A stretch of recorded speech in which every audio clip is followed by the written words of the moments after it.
हाँ, अब कंट्राडिक्शन देखिए, कहते थोड़ी देर के लिए समझ लेंगे आप संसदीय कार्य मंत्री नहीं है, और संसदीय कार्य मंत्री नहीं तो जवाब देगा कौन?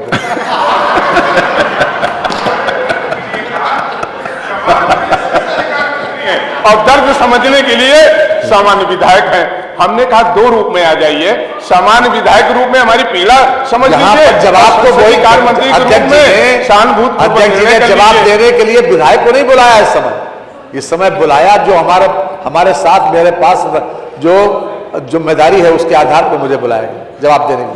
अगर खाली विधायक होते तो शायद अध्यक्ष जी नहीं बुलाते। 2016 में प्रदेश के विधायकों का, वर्तमान और पूर्व विधायकों का डीजल का और कूपन का पुनर्निरीक्षण हुआ था और महंगाई के सापेक्ष उस पर रेट निर्धारित किए गए थे, उसकी संख्या निर्धारित की गई थी। लेकिन 2016 से आज 8 वर्ष में अगर माननीय अध्यक्ष जी हम देखें, और मैं आपसे भी निवेदन करूंगा और माननीय संसदीय कार्य मंत्री जी से भी निवेदन करूंगा कि हम माननीय विधायकों के लिए कोई अलग से कोई सुविधा नहीं मांग रहे हैं, इसके लिए नहीं खड़े हुए हैं। ये वास्तविक रूप से इस सदन में बैठे हुए सारे 403 विधायकों का सवाल है। 8 वर्ष बीत जाने के बाद अगर हम देखें तो डीजल में 46.6% की वृद्धि हुई है, डीजल और पेट्रोल में। और अगर हम देखें तो एयर के किराए में और रेलवे के किराए में लगभग 51% की वृद्धि हुई है। लेकिन ना हमारे कूपन की कोई संख्या बढ़ाई गई, ना हमारे डीजल की कोई संख्या बढ़ाई गई। और हालात ये कि माननीय अध्यक्ष जी कि अगर किसी माननीय सदस्य के परिवार में कोई गंभीर रोग से पीड़ित हो जाए जिसका इलाज मुंबई या बेंगलोर कराना हो, अगर वो अपने परिवारजन के साथ अगर 1 महीने में 3 यात्रा कर ले तो माननीय अध्यक्ष जी उसके पास 11 महीने के लिए कोई कूपन नहीं रह जाता। और सब जो माननीय हमारे यहाँ सदस्य बैठे हैं सब इससे सहमत हैं कि अगर परिवार में कोई बीमार हो गया, हम बेंगलोर चले गए या मुंबई टाटा हॉस्पिटल में चले गए और 3 बार गए और आए उसको देखने के लिए, तो हमारे पास कूपन 0 हो जाता है। भारत की लोकसभा में भी इसकी व्यवस्था की गई है कि महंगाई के साथ सेंसर लगाया गया है, अपने आप वो महंगाई के साथ बढ़ता चला जाता है। मानवर हम ये नहीं करें कोई अलग से माननीय विधायकों को सुविधा दे दी जाए, लेकिन अगर हमारे क्षेत्र का कोई व्यक्ति बीमार होगा, हमारी जिम्मेदारी है नैतिक उसको हम ले जाएं मुंबई, बेंगलोर, कर्नाटक, जहां इलाज हो हमें जाना पड़ेगा, मेरी जिम्मेदारी है, मेरी अपॉइंटिंग अथॉरिटी वो है। हम उसके साथ जाएंगे, अपना किराया लगाएंगे, उसको भी साथ लेकर के जाएंगे। रेलवे में भी इसी तरीके से उपयोग करना पड़ता है। हम केवल इस निवेदन आपसे करना चाहते हैं, आपका संरक्षण चाहते हैं। माननीय संसदीय कार्य मंत्री जी 100% सहमत हैं। अगर 1 सेकंड के लिए केवल ये सोच लेंगे कि हम केवल संसदीय कार्य मंत्री नहीं हैं, हम विधायक भी हैं, तो 100% हमारी बात से सहमत होंगे। तो ये बात हमने अन्य जगह पे भी निवेदन किया था। मेरा आपसे विनम्र अनुरोध है कि कुछ अलग से न बढ़ाया जाए।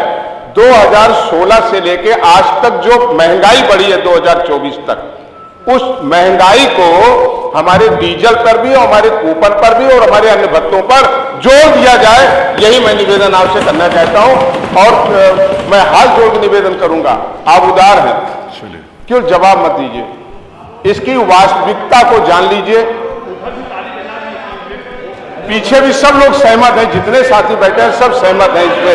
अगर कोई असहमत हो तो हाथ उठा दे, कोई असहमत हो तो हाथ उठा दे, सब सहमत हैं। तो माननीय संसदीय कार्य मंत्री जी, मेरा निवेदन है कि आप उदारता से केवल महंगाई का जो प्रतिशत बढ़ा है 2016 से लेके आज तक का, उसको केवल जोड़ते हुए, उसको केवल महंगाई को जोड़ते हुए उसकी देने की घोषणा करें, यही मैं चाहता हूं। और उत्तर नहीं बल्कि घोषणा करें, हम सब लोग सुनना चाहते हैं, निवेदन भी करना चाहते हैं आपसे। माननीय संसदीय कार्य मंत्री जी, उन्होंने कहा आपको जवाब नहीं दीजिए, तो आपको जवाब मांगा ही नहीं, तो बैठिए आगे चलो। अरे आपने उत्तर ना दे तो उत्तर देने के लिए उत्तर नहीं, मैंने जवाब के लिए आपने कहा आपको उत्तर मत दे। आप भी माननीय ये कार्रवाई में अध्यक्ष बाद में आप ही अगर हमारे अधिकारों को कुठाराघात करेंगे, आपका ये 2 बार आपने कहा आप उत्तर मत दे। मानवर मैंने 3 बार कहा है। माननीय संसदीय कार्य मंत्री जी बैठिए। माननीय संसदीय कार्य मंत्री, माननीय अध्यक्ष जी, माननीय संसदीय कार्य मंत्री, माननीय अध्यक्ष जी,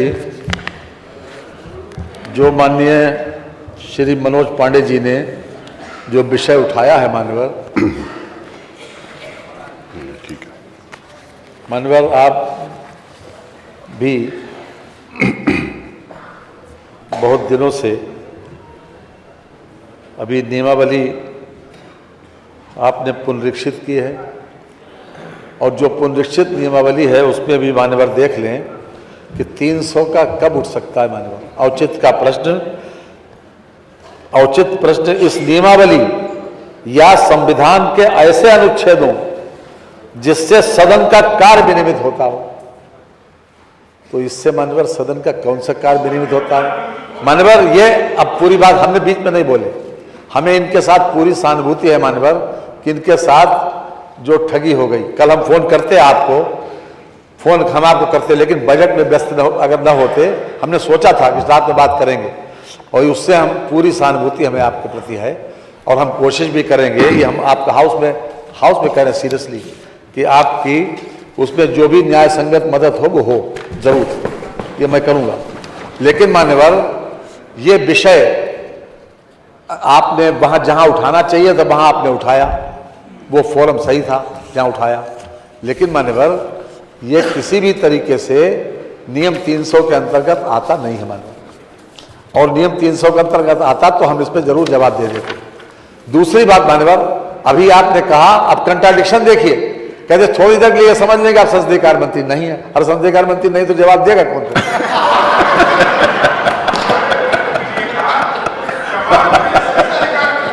और दर्द समझने के लिए सामान्य विधायक हैं। हमने कहा दो रूप में आ जाइए, सामान्य विधायक रूप में हमारी पीड़ा समझ लीजिए, जवाब तो वही कार्य मंत्री के रूप में सहानुभूति अध्यक्ष जी ने जवाब देने के लिए विधायक को नहीं बुलाया इस समय बुलाया जो हमारे साथ मेरे पास जो जिम्मेदारी है उसके आधार पर मुझे बुलाया जवाब देने के लिए। अगर खाली विधायक होते तो शायद अध्यक्ष जी नहीं बुलाते। इसलिए माननीय इनकी मजबूरी भी समझते हैं और जहां पर इन्होंने उठाया था वही फोरम सही है माननीय, इसको कार्रवाई में न लाएं, ये नियम 300 के अंतर्गत नहीं आता और इसलिए हम आपसे निवेदन करेंगे कि इसको अग्राह्य किया जाए। और इसलिए और संसदीय कार्य मंत्री वाली बात थोड़ी देर के अगर मान भी लेंगे तो यहां पर बैठ के जवाब कौन देगा ये बताइए पहले।